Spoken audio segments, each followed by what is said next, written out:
Greetings. I'm Addie Banks, and welcome to Let's Talk Race Now, where we talk to people from all walks of life, sharing their racial and ethnic truths. I believe that everybody, regardless of social rank, position in the community, or ethnicity, must be heard in solving America's race relations solution. Today, we are pleased to welcome Mr. Sean Ingram. Thank you so much for agreeing to this interview. Oh, thank you so much for having me. I truly appreciate you. All right, let's get started. Let's talk race now. Mr. Sean Ingram is the founder of the Sean Ingram Academy, Juvenile Diversion Program, and he has an overcoming story. Sean, will you briefly share your life journey, beginning with where you were born? Well, I'm actually from a little place called Stantonsburg, North Carolina, outside of Wilson, North Carolina, down a dirt path and, real country. So, yep, Stantonsburg, North Carolina, Highway 58 to be exact. All right, so we'll be able to find it. I don't know if the GPS will, but yeah, you know somebody that knows somebody. That's one of the places you got to stop by a country store. Like, hey, where that little place is? Oh, go down there by that tree. You going to see a tall tree and a small tree. Then make the right at the small tree. That's how we do that where I'm from. Oh, look, that takes me back on a journey. Tell me about your life journey. Oh man, it's just like my autobiography says, from poverty to prison to prosperity. Grew up, like I said, I grew up in the country down a dirt path. Me and my grandmother, very, very poor, severe poverty. We didn't even have bathroom. We had an outhouse. We didn't have, only 40. I say only 45 years old, but I want people to understand this comparison that, I think at a Home Depot the other day, and they had these big basins and they were selling them, and I don't know exactly what they do with them, but I was like, man, I remember I used to take baths in those, and the turkey feeder basins and stuff like that, and grandmama putting the hot water on the stove and the wood burners, and so that's where we from. And like I said, I remember many days of walking out on the porch and sometimes falling through the porch because the house was so old.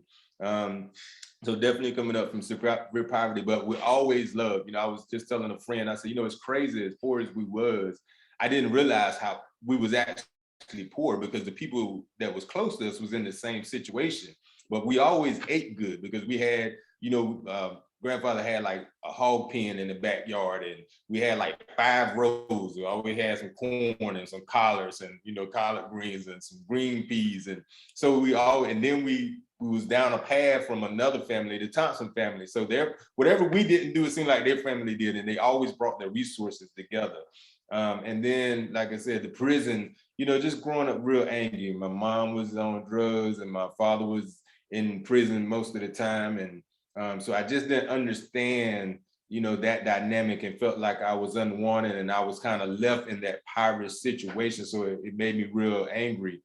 So it just kind of, misguided and a lot of bad decisions in my life. That's what led me to prison. And then getting out of prison, doing a lot of learning, a lot of soul searching, and just being tired of say, hey man, I'm tired of this type of, life of just always, in and out of the prison system or in and out of the streets and stuff like that. I just always felt like God had something more for me.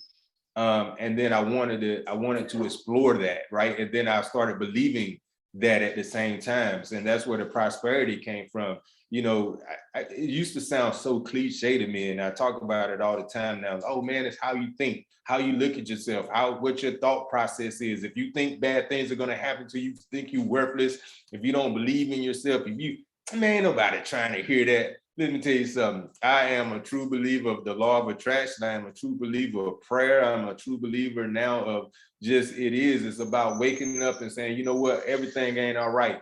but I'm gonna make something happen. It's gonna be all right. We gotta fight. We gotta go through some things, and now understanding process, just process of life, process of self, process of marriage, process of family, process of everything has a process.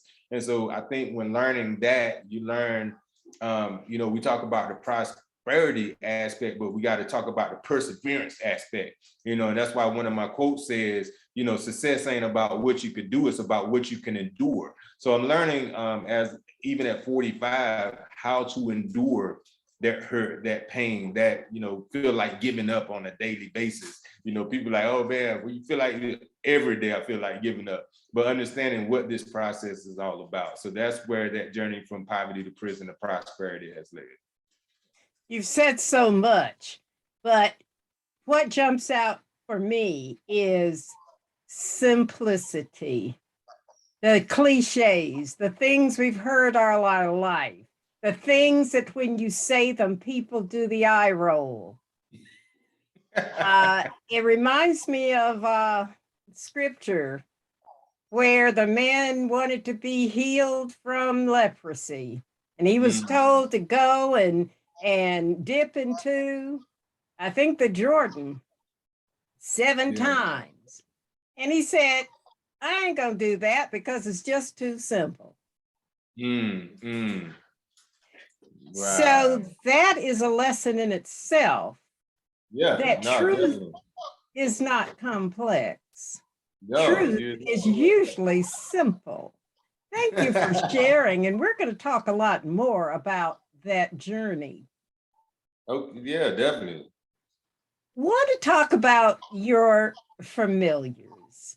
You got to think back on young Sean in the outhouse, in school and church, and friends you played with, and what kind of toy games. I don't know about if you had toys, but what kind of recreation. Tell me about your familiars growing up. Things make you smile like you are now, and things that make you frown. Your familiars growing up. Oh man, and it's ironic you asked me that question because I'm spending a lot of time now at my grandfather's house back home. So going back home, you move away and you grow up and you, like you say, you become successful and you travel and you get around different people, right? And so I'm sitting at the house the other day, and one of my uncles, and he's a drunk, and he's he who he is, but he come in the house, and I said, man, still ain't no locked doors, right? Like we live in a place where we don't lock doors, right? People just, everybody, it was community, it was family, like everybody, my wife asked me that sometimes, like, how many uncles you got? Well, he ain't my blood uncle, but he my uncle, right? Anybody? Play uncle. Like we had 1,000 uncles, 1,000 aunts, right? Right. So, and those familiars, it's just good people, and friends, and where the community looked out for each other. You mentioned a time that is kind of a throwback. Unlocked doors, community, fictive kin, uncles and aunts who are not really related to you. Now tell me about the influencers in your community, be they church or community leaders or just those uncles and aunts. Oh man, the funniest thing about being in prison, and I was in federal prison for 5 years, and it's crazy because it was like when I was there, I was doing a lot of reflecting, and a guy was talking to me a lot, and I promise you, he had every conversation that somebody had with me, try to tell me something good, because I was that young kid that, man, I ain't trying to hear that. I remember being at the mall and people would just come up, hey man, just want to share a word with you, man, I ain't trying to hear that.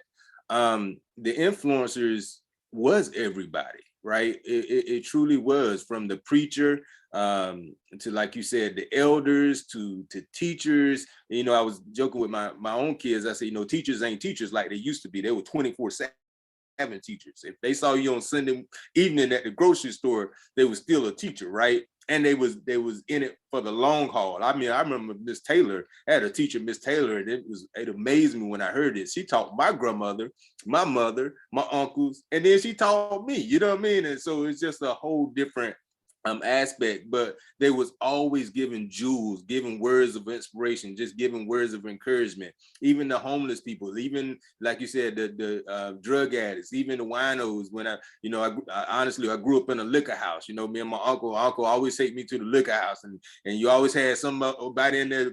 No matter how drunk they were, let me tell you something, young fella, got to watch out for the snakes in the grass. You know, back then you don't be understanding all these metaphors and all these comparisons and stuff. You know, you just always got to watch your back because arrows gonna come in every direction, right? And it's crazy because even when I used to think about that stuff, how, you know, one of the OGs used to say, hey man, you always got to watch your back and your front and your side, because arrows gonna come in every direction, right? So even on a spiritual tip, no weapon formed against me shall prosper, right? But they ain't never say weapons won't gonna be formed against you. You always got to know and pray for that discernment to know when them weapons coming, right? And put on that whole body. So it is crazy that, like you said, growing up, how many influences that I had, and for good and bad, right? And I spent a lot of times in the streets. I'll be honest with y'all. I remember when I was 13, 14 years old, being in the street all night long. And my grandmama would have to come find me in the streets, you know, because I wanted to be out there with the drug dealers and the hustlers and the nightlife and stuff like that. And then I was an usher in church, right? So my grandma would, no matter how tired I was, my grandma like, that's all right, you know what I mean? Call me a little couple of words, you know. You gonna take your butt to church, and I had to stand up beside the preacher, make sure he had his water and stuff like that. So my influence has always been, you know, just very widespread. And even now, even as an adult, I learned to listen to people, right? I learned to, like you said, when I'm talking to homeless people, listen, because a word of wisdom can come anywhere, you know. And I'll share this with you right fast.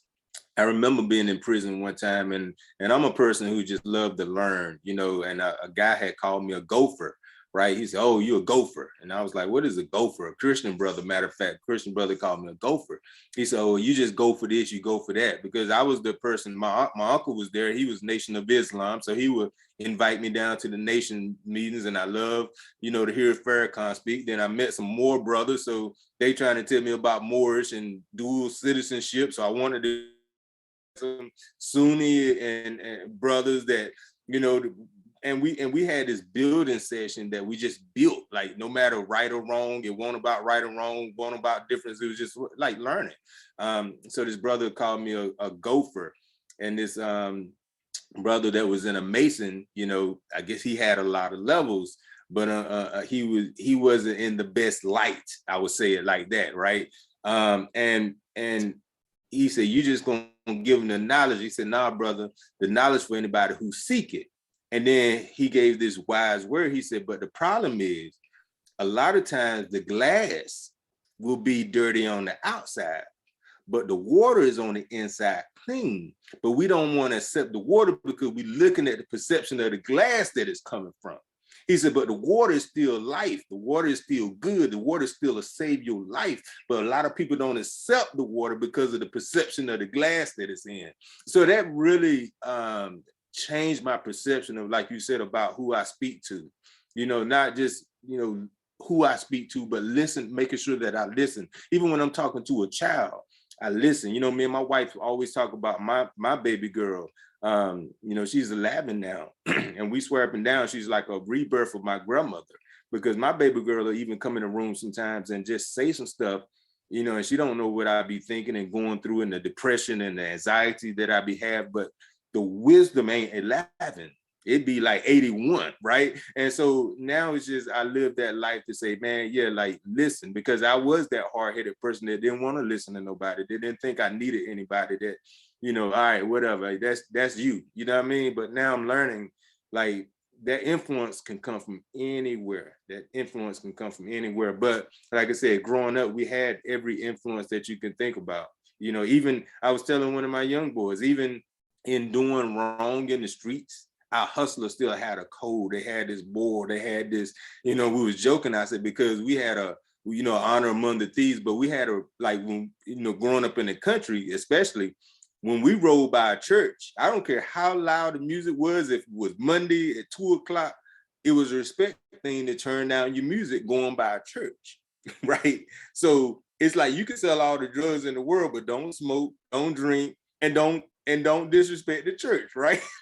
Like take care of the women, take care of your family, take care of this. So that dynamic of, like you said, the knowledge and the wisdom, even coming from quote unquote some of the worst people or in the worst places. So I've had that well-rounded life of just understanding and say, hey, everybody has an influence in them, and there was influenced by somebody, and that good is still in there. A lot of us make bad decisions, and a lot of time that anger and depression will show that negative side more, but those positive influences will stick with you for the rest of my life. And that's what I thank God for more than anything. It's like that scripture, you lead a child in the way they should go. It ain't say they won't gonna go astray, you know what I'm saying? But they're gonna come back. So I thank God for me that, all those influences that we was just talking about, those things stick in my mind and was instilled in me. And now I'm coming back to it. When did you realize that every minute of your life would be a testimony? I'm going through a situation now, legally, actually, from my nail academy closing down and COVID and a lot of stuff. And so I'll be honest with you. People ask me that all the time. Hey man, I love what you do. You became a motivational speaker. You this and you that, and God got something. I ain't want none of this. I'm gonna be the first one to tell the world, no, I ain't sign up. I ain't go to no seminary school. I ain't sign up for none of this. Me and God have conversations every day about what you just said. God, why me? He said, but I chose you, right? And so I'm not one of the ones that could tell you like, no, this is what I want to do. This is what I wanted to do. But at a conversation between me and God, he said, I took you through and I got you through so you can go back and bring others through. So now I'm learning that, my past and my history and my childhood and everything that I'm going through is for the same people that feel like me. And even in jail, he placed in my heart empathy, right? They say, and it's like, for me, like when something comes upon me and it's like everything that I read will have empathy in it. Every commercial will be about empathy. That's how when what God trying to talk to you, because it's like everything you look at, it's about be empathetic. But it's because, like you said, that past and that journey that I've had. But now ain't nothing that I chose, and ain't I can't tell that lie, But I've accepted it, and I've learned to say, okay, thank you, God, right? Because when I'm talking to a kid, and this kid is talking to me, he know I know, right? And I always got this saying, I say, everybody want to get to heaven, but they don't want to go through hell. Like I said, I believe in processes. I believe that going through hell is part of that process. I believe that God said, no, heaven is for everybody. The question is, do you want it? Are you willing to sacrifice? Are you willing to struggle? Are you willing to, like you said, to survive? Are you willing to go through all these things temporarily for everlasting, right?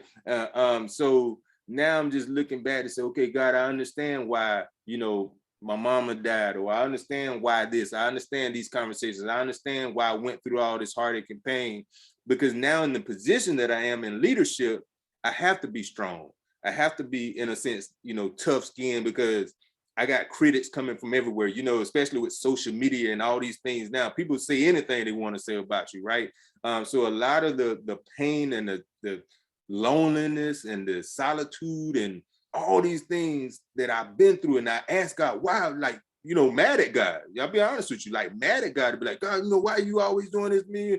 He was preparing me, So I got this spoken word piece. I said, what I thought was trials and tribulations was actually the misunderstanding of God's lessons. And what I thought to be heartache and pain was actually the preparation for God's blessings. Right. And so that's what I understand now, is that everything that I've been through prepared me to be, where I am and who I'm destined to be. Not even who I am now, but who I'm destined to be. So that's what I understand now. So it ain't like I wanted it, but I have learned to accept it and appreciate it at the same time. It's called surrender. True. And I have a saying that the surrender is the win. W-I-N. And most people think that's just the opposite. When you surrender, you're giving up. But under our Heavenly Father, the surrender is the win. You talked about the people in prison who influenced you. Tell us who you met in prison. What kind of people? Man, I mean, you talking about, unfortunately, one of my good brothers, he just passed not long ago. And I remember his name was Brother King. And just the intellectual, you know, you're talking about an intellectual who read, he did 20 years, did over a little bit over 20 years. So I swear to God, that's all he do is sit there and read books. So he knew everything about everything. But he was always talking about building up self, teaching self, knowing self, right? Knowing self was his biggest thing. And uplifting each other and being positive. And like you said, he was more about the law of attraction and all these things.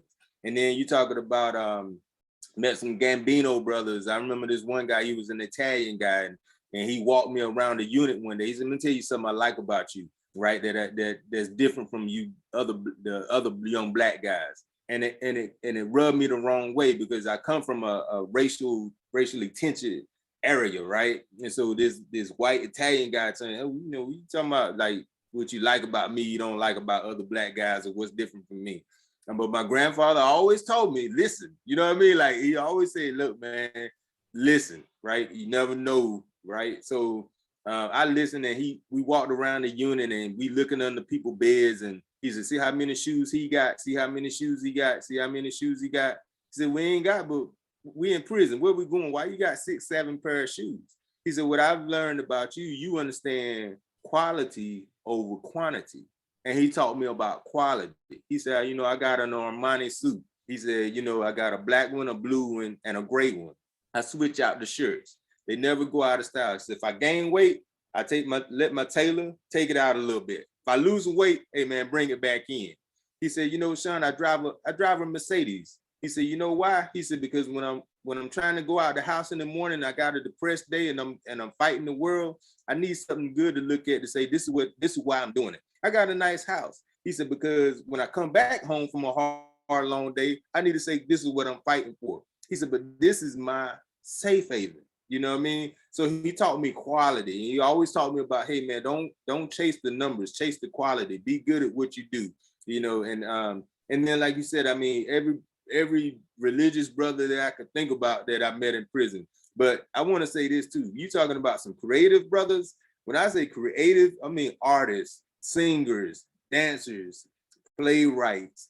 I always tell people prison truly is the lost nation of some of the most brilliant minds we will ever understand, right? That good people who just had either bad lives or just made bad decisions, but truly are good people, you know, and especially when their decision was young and they had 30 and 40 and 50, 60 years, and they've changed from that person that they were, and the understanding and the growth and the God that came into them.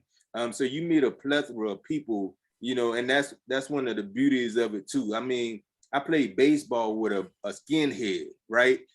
I mean, he actually had a swastika on his glove, you know what I mean? But it was about winning the baseball game. It wasn't about our differences at the time. I mean, so when you have these conversations with people that you wouldn't normally sit down and talk about, and one thing I learned from prison, and like I said, I grew up in a place that had a lot of racial tension. And at that time, the Hispanic population was just coming into Greene County to put in tobacco and stuff. And where I'm from, everything is about differences, right?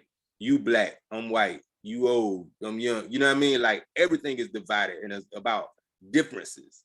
What I learned in prison, truly, the greatest lesson I learned in prison, we all the same. We all love, we all hurt, we all have ups, we all have downs, we all have fears, we all have, I mean, and if you take everybody's story, you only got 2 or 3 categories, right? Either you came from this line of hurt and depression and fear and you know, maybe homelessness or maybe, you know, abuse or whatever. If you take, you know, every woman in the world, you're only gonna have 2 different lines of stories, but everybody went through that same thing. I don't care what your finances are. I don't care what your position in life is. I don't care what your color, your age is. You can start talking about a relationship. Oh girl, yeah, I've been through that, right? Every man.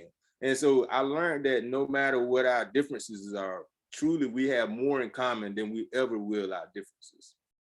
That's what Maya Angelou said. I thank you for sharing that because I have recognized, and anyone who has worked with prison populations, is that so much lost talent is locked away. Even with the gang bangers who have brilliant mathematical, administrative, and organization minds. Leaders. If they were white, they would be running Fortune 500 companies. They have that ability. So tell us quickly, briefly, what reform would you like to see in our prisons? I think for me, it's about mindset, right? You know, I promised God I'll never go back to a prison when I left prison. And almost every year since, I've been back to a prison to speak, right? To speak to the brothers, to inspire the brothers, to uplift the brothers, to say, hey, man, it ain't over. No matter what they say, it ain't over. It's hard, but it ain't over. And for me, it is about mindset and having that to say, hey, you know, let's look at it a little bit different. Let's, you know, have that paradigm shift. You know, Stephen Covey talked about it in his book, 7 Habits and stuff. And let's create some new habits, because it's exactly what you said. You know, and I tell the world all the time, I say, you know, don't get it, you know, confused. I'm still the same hustler. God has just blessed me to change the products that I sell, right? I've learned to sell myself, my gifts, my talents, my books, my shirts. Instead of selling negativity, I sell positive now. Instead of selling death, I sell inspiration now, right? But I use the same principles that I learned from the street, selling drugs and everything else wrong that I did, to apply to the business that I have. And so sometimes in the conditions and in the situations and the environments that we in, all we see is dark, all we see is negative, all we see is wrong, all we see. So we apply what we know to those situations. But if we can just get out of it a little bit, change our paradigm shift, change our environment, because when you change the environment, you change the people that you're around. You change the people that you're around, you change your conversations. You change your conversations, you change your outcome. That's just what I believe. You know, so if we can go in and say, yeah, what gift do you have, right? Let's figure out how to utilize your gift for good instead of bad. Like you said, like if you a leader, be a mentor. Like let me help you set up a mentoring program that now you can lead the guys to college instead of leading them to war, right? If you're an artist, like you said, everybody else could be in magazines with their art. If you're a photographer, it's this. But for some reason, as a young Black man, it's always a struggle, and it's always a back to the bus. And it's always, I know for one of the things I said for myself, and one of my fights so hard is not to depend on somebody else's table, not to be at somebody else's table, that especially if they don't want you at the table. Because I know for me, and I can only speak for me personally, I've said this, matter of fact, yesterday to myself. I said, one thing I could say for myself, I gave more people than people ever gave me. And the story will never be told. But I've done more free things for similar major corporations. I won't say any name, programs. I spoke, I did this, I helped them with their youth, I helped this, I helped that. But when it goes down to the finances and being paid for what you do and being appreciated, we get always left to the back of the bus. And so that's why I always fought for my own, because it's like, I guess the best way to say it, they'll give somebody else steak, but then they always want to give us chitlins, right? For doing the exact same thing. And so that no longer makes sense to me. So when I talk about reform, it's like you said, like let's help you understand not how to change you, just how to redirect you, right? Because like you Absolutely. said, Absolutely. right? But yeah, what I want to also see is not throwing these people away. These are talented contributors. Mm-hmm. And if we can, if his art, let's say, can be put in a magazine, even while he's in prison, see, our mentality is you did wrong. We're going to throw you away until you die, until you're old or whatever, because it's about punishment. And yes, prison reform and prison programs and starting businesses from prisons, there are always some progressive thinkers. But how do we, if, you know, like you said, we all make wrong decisions. You're in prison. How can that? Yes, there are libraries. Yes, there are singing groups. Yes, there are things that you can latch on to. But just like with slavery, if you don't have freedom, then many of the other things are less important. So, how do we benefit as a society from the talent that is incarcerated? And that's what I would like to see. Let I me mean, ask, go ahead. no, I was just gonna, this is just my personal thought. This is my personal thought being in prison. I think the problem is it's not by mistake and it's by design. I always tell people, like, I'm not America's dream. You know, when you think about my story and where I come from and what I had to overcome and my resilience, and I'm not America's dream. I'm America's nightmare, right? That say, damn, he ain't dead yet. You know what I mean? Like, and he's still growing now. He's infecting kids who think they can make it too. He's telling them, like, I'm in college, like I'm going to college, you know, at 45. I'm going to North Carolina State University. If I like, no, it ain't too late, but like, let's go get it. You know what I'm saying? Like, forget what they told us, forget what they didn't teach us in school, forget, like, yo, we figured it out now. Right. And it ain't never changed. Right. When you're thinking about, like you said, even with slavery, you talk about Harriet Tubman and the Underground Railroads, and I mean, even building, and we are people that's going to figure it out.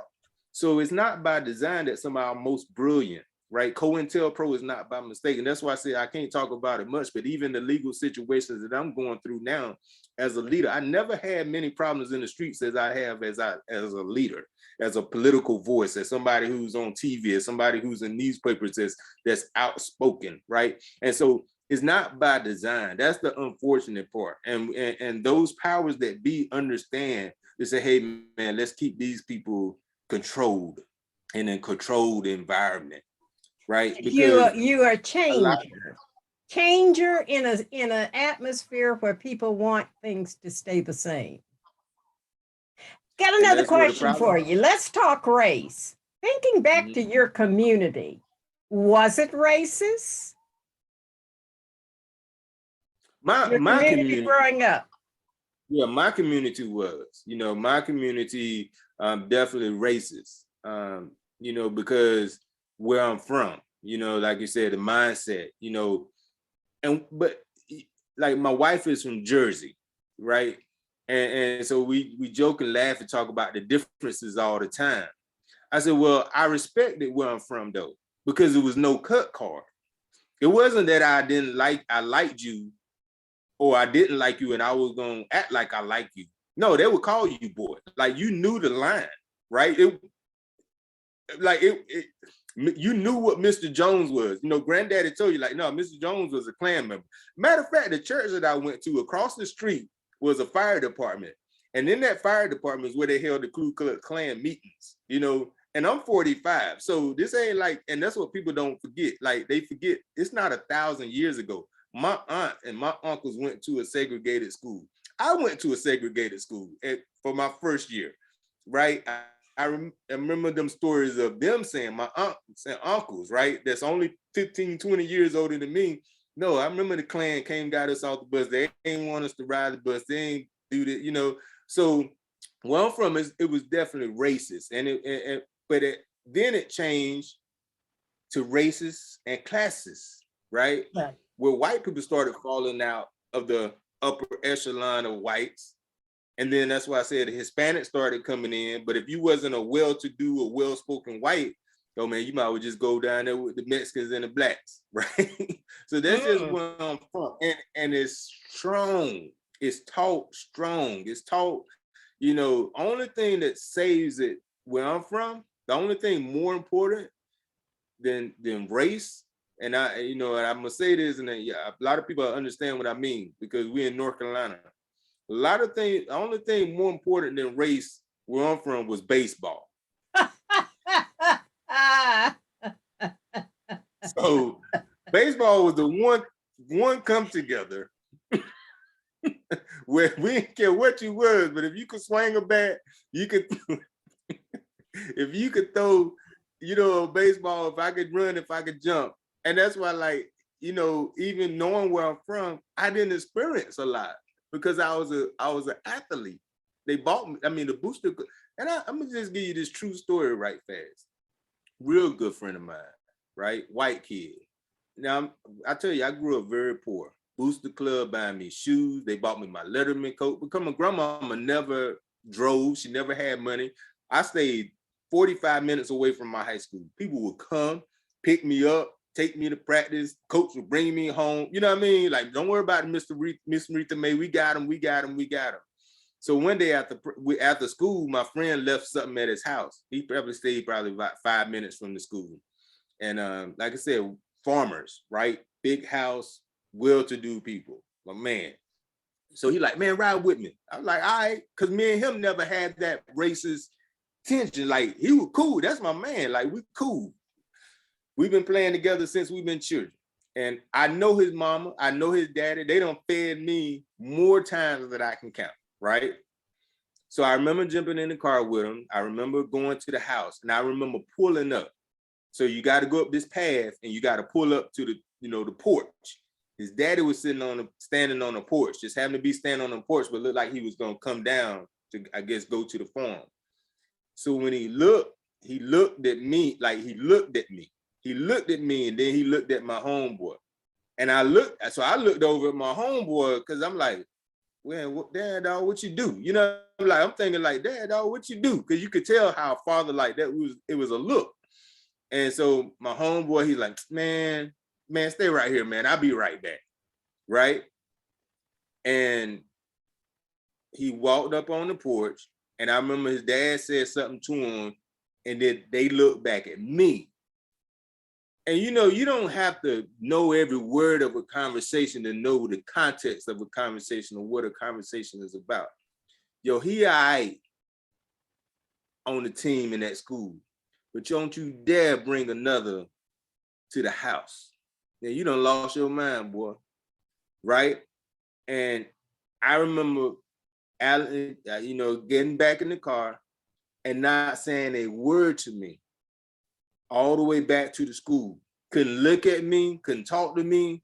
And I ain't say nothing because I was just like, hey, you know what I mean? Like, but it was a rude awakening to say, okay, it's all right for me to run and jump and play, And I tell my own personal testimony to this day, I never took a SAT. I went to college.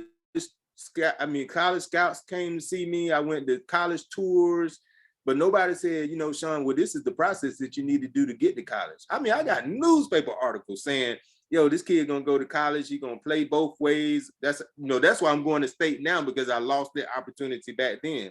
So everybody cared about me as a young Black to run and jump. As long as I was in the game, they made sure I had a C average. I'll be honest with you, I can say it now. I remember having an F one time in health, and he was my football coach, right? Hey, man, write this paper on this magazine article. I'm talking about the grade, like letter grade F, right? And that thing went from an F to a C in 2 days, right? Before the report card came out to make sure I could be able to play. But nobody ever talked to me about an SAT. I still haven't took an SAT. So it just shows you the reality of that difference. And so when people talk to me about white privilege, right? I don't think some people truly do understand. Like I'm learning now that white people might not understand because that's just their life. It's just the way that it is.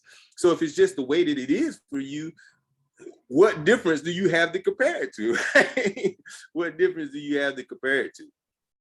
There's that, and you have preached a whole sermon and a whole college course on institutional racism.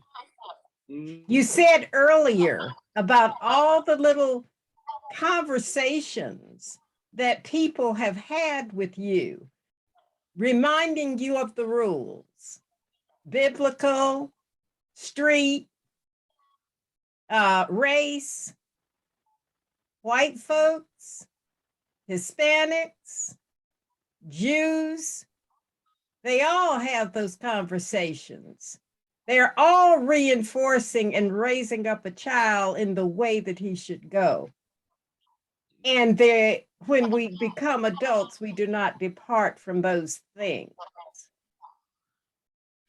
Thank you for sharing that, because my next question was about what was your first remembered racial encounter? My first remembered racial encounter. I remember growing up being with my grandfather, and it's crazy. It happened to me as an adult too. But I remember growing up being with my grandfather one time, and we went and stopped to a store, and he was like, "I gotta go in this store," and I'm probably about 5 or 6 years old. And I remember him going in that store, and you hear those stories that when you walk in there, everything gets quiet.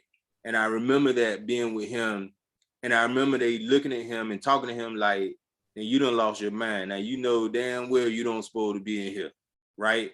And that feeling of it, right? Even I was just telling somebody not long ago, like I said, outside of Wilson, North Carolina, like we got a world's famous Parker's barbecue, right? Parker's barbecue still has the back where we can go in. No blacks was allowed to eat inside the restaurant, right? So growing up with my grandfather, we never went inside of Parker's barbecue. I mean, I could promise you, I was probably 28 years old before I went inside. We went there all the time, but we always went around the back. We always went around the back. And then I noticed all the black people work in the back. They the cooks, they the clean, they clean the stuff. They had no waitresses and waiters inside, right? So it's just like you said, those subtle reminders, right? And even understanding where I grew up, in the house that I grew up on, it was pretty much a plantation, right? Mr. Jones owned it. Grandmama ain't never owned it. House falling apart, water coming down the roof. I step out on the front porch, fall through the porch. But Miss Jones lived across the street in a nice brick house on the farm, right? And she got the big Mr. I mean, we didn't have no bathroom, but she got the big Mr. Jones. So understanding, but like I said, where I'm from, it was no cut card about it. It was just a matter of factly, like, well, you know what it is. You know what I mean? Like, you know what it is. What is it? And what that's is sad, it today? right? Has it changed today? Oh yeah, I think it's definitely changed. I think it's more smoke clouds. I don't know if the feeling has changed, but it's not. Well, let me back up. Now this is just my opinion of it, right? That's the one thing I do appreciate about Donald Trump. Donald Trump brought the real back out of people. He brought the real back out and say, hey, you know that judge still feel like you a nigga. Hey, you know that doctor still feel like you a nigga. Hey, you know that great America, that make America great again, still wish that y'all was still in slavery. Because see, a lot of people don't even know what the Confederate War was all about and what the Confederate flag and what everybody is mad for. All the Confederate War was about that Southern states wanted to keep slavery. The northern states, so Lincoln, and they don't understand that Lincoln, it was a political pressure thing from him, but it ain't like he want no slave master too. It ain't like hey man, I got to, bro, like it's the best thing to do right now. So when we talk about in that aspect, a lot of people say, okay, it ain't the popular thing no more. We just can't say what we want to. We can't do what we want to. That day has played out. Now, what I say I appreciate about Trump, because Trump pulled the veil off people how they really felt. Now it's okay, it's popular again. I can say what I want to. Because we like to talk about race and racism, but then we don't want to look at truths. Yeah. We don't want to look personally at our truths and the truths of people that we love and respect. And that's why it's going to be difficult to change things. Because just like when we sit at our table and we heard people talk about white people, they sitting at their table talking about Black people and Hispanic people and Asian people, and those groups are talking about everybody else. Well, you know, And little children are listening and picking it up. Right. So it is. It's just a sad dynamic, and like you said, but I do believe that too. You know, I don't believe a person is born racist. I believe it's taught. I believe it's instilled. I mean, the same way with me. You know what I mean? I had a racial tension bone in my body growing up. I didn't trust white people. I always looked at white people sideways. I wasn't going to communicate with you because, like you said, the stories that I've heard and the things that I've seen and the experiences that I've had. And I remember I would talk about my white friends. You know, like I said, I was an athlete. So everybody was my man. Oh, man, he good folks, Granddaddy. He good folks. You know, Granddaddy said, all right, slap him. He'll tell you how he really feel about you. Right? That was always his saying. He said, slap a white person. They'll really tell you how they feel. He said, yeah, you bro, and you all cool now. He said, but slap him. You be every nigga in the book. Right? So he said, because that's how they talk. And you know, and it's crazy just talking to you this now, it made me think about my mindset of, you know, showing empathy for him. Because what my granddad always said, he said, because he don't even understand why he don't like you. He was just told not to like it. But he confused too, because he don't even understand why he don't like you. But he just, like you said, because of those conversations around the table, he just can't step out of line of his home, of his lineage, of his people, right? But he said he don't know why he don't like you for real, for real. He said, but slap, he tell you the truth. For real. Yeah. But this leads to another dynamic with race and ethnicity. You mentioned the influx in North Carolina, the Hispanic migration has been overwhelming. Mm-hmm. And therefore, we have to talk about ethnicity. What people suck their breath in surprise is when I remind us that every ethnic group puts their group first. If we put our group first because that is how we survive, then it opens the door. You were talking earlier about differences, people basing how they feel on the differences. So with the differences in the community and the influx of other ethnicities, have you been racially discriminated against by other than whites? Oh yeah, you know, I'm gonna say I want to say this. I want to say this in the most eloquent way. But for me, and I can only speak for myself, the hardest group that I get it from is from the African community, right?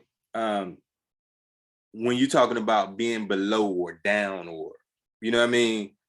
Like, well, I don't know what they call us, you know what I mean? But you could definitely tell the discrimination and they don't feel like we're the part of the race and all this stuff. But that's where because like you said, I guess being in business and talking to so many different people, I get it from them more than I even do the Hispanic community, right? To me, the Hispanic community just got this thing. I don't think it's about differences for them. I think it's just about them supporting each other. Like you said, we're gonna take care of our own. We ain't mad at you. We ain't got no problems with you, but you ain't us neither. So if I got a first and a second, you always gonna be second because I gotta make sure my. And so going back to prison, right? Going back to prison or jail. When a Hispanic brother walk into a prison, I don't care where he come from, what he is, homeless, rich, I don't care.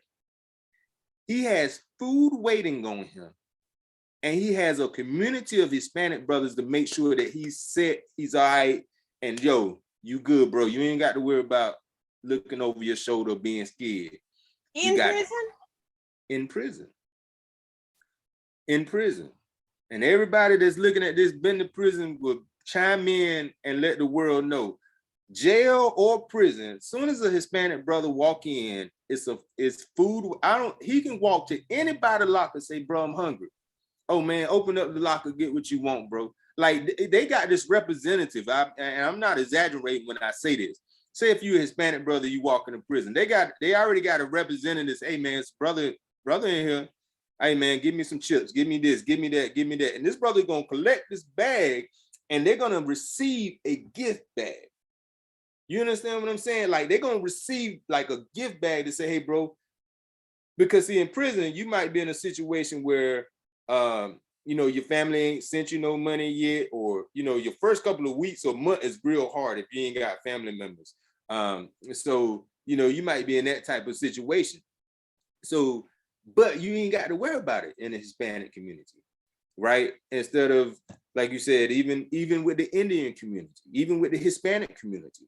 Hey, bro, I'm gonna open up a grocery store. Everybody gonna walk in it, work in it, and then in 5 years, everybody, you who in first in line? Well, we're gonna open up your grocery store on this side of town.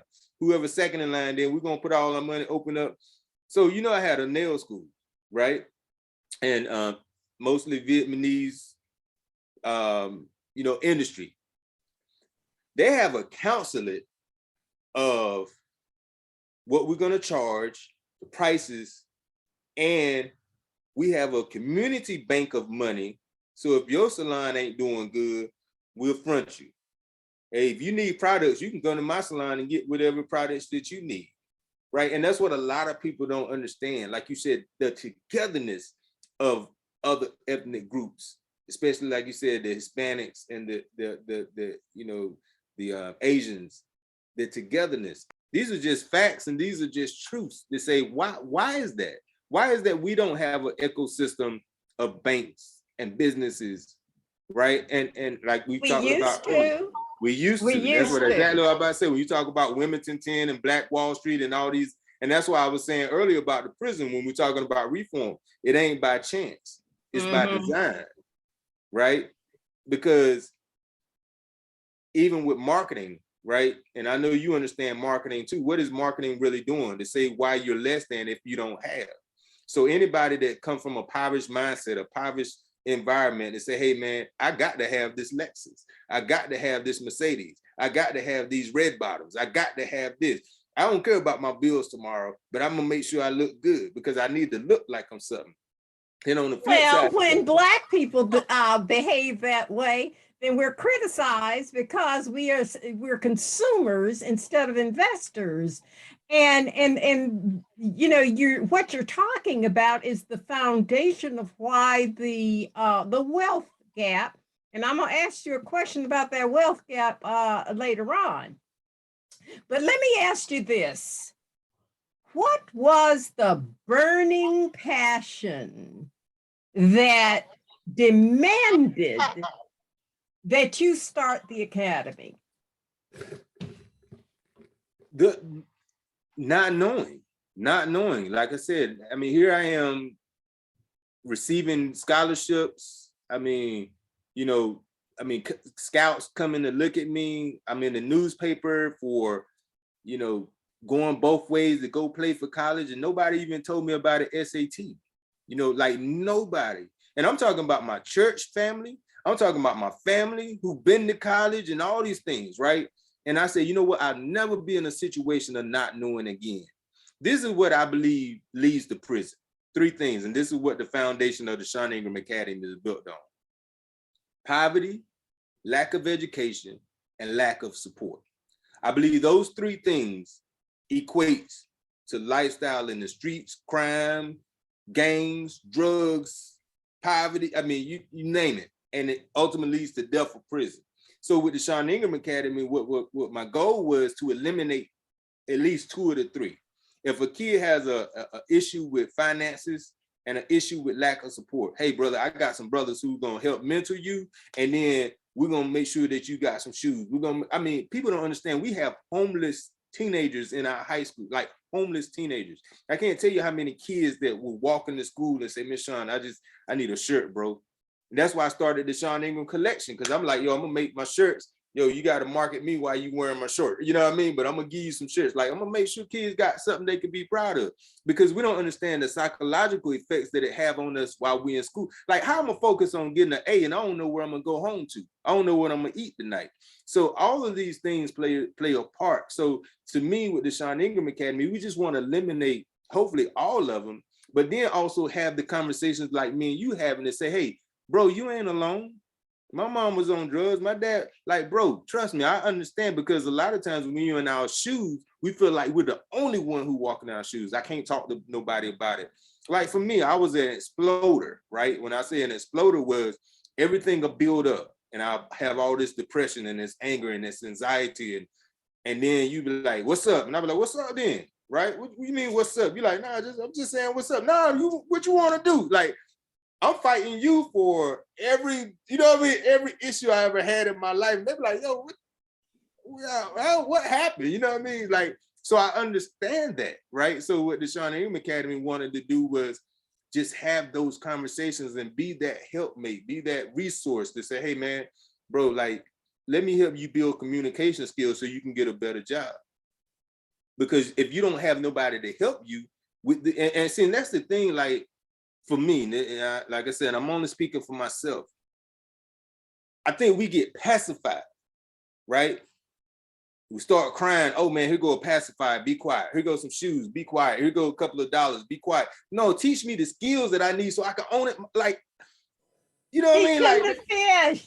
Teach a man to fish. yeah, you know what I mean? Like, yeah, instead of like, yeah, don't just throw me some fish and be like, because then when I'm hungry again, I'm coming back to you for some more fish. Then you're going to tell me you tired of me getting fish from you. Then I'm going to start robbing you for your fish. Because now you don't got me, you got to taste the fish in my mouth, but now you telling me to go back to some mackerel. Like, teach, like, okay, well, tell me how you getting the fish then. Right? And because, so that's what the Sean Ingram Academy is about. And so I got this saying, like our youth always say, chasing the bag, right? Chasing the bag. We got to go get the money. We got to, but what I had to learn, what I realized was I am the bag. I'm the value. I'm the creative. I'm the genius. You know what I mean? Like, so I ain't got to chase nobody. People should be chasing me because I create solutions to the problems. So that's what the Sean Ingram Academy wanted to do, was teach more about self, to say, man, this is the genius that you are. And like I said, and what God has blessed me to understand, and I tell people, like I said, I'm open and honest about it. Now I ain't changed the hustle, because I still gonna go harder than most people. Like, my hunger is different. I don't mind going all day. I don't mind going all night. I don't mind being hungry. I don't mind, because I got a mission and I got a game plan. God has just allowed me to change the product, because the same genius that I had in the streets and the creativity and all these things, hey, let me teach you how to apply it in a positive way. What an amazing testimony. We thank you for sharing your pain as well as your gain. Learn more about the Sean Ingram Academy at seaningram.info. You can order his books and support the work he does by ordering t-shirts. Every sale goes into uplifting of youth. Human resources. What does that mean? Under the best conditions, humans, like natural resources, are provided to bring prosperity to the land. If you throw the gold into the ocean rather than develop it with minerals, gems, and other bounty, you foolishly cheat yourself and your homeland. There's excessive waste when we throw away the talented, the gifted, the jewels, regardless of type, because of a system that is broken.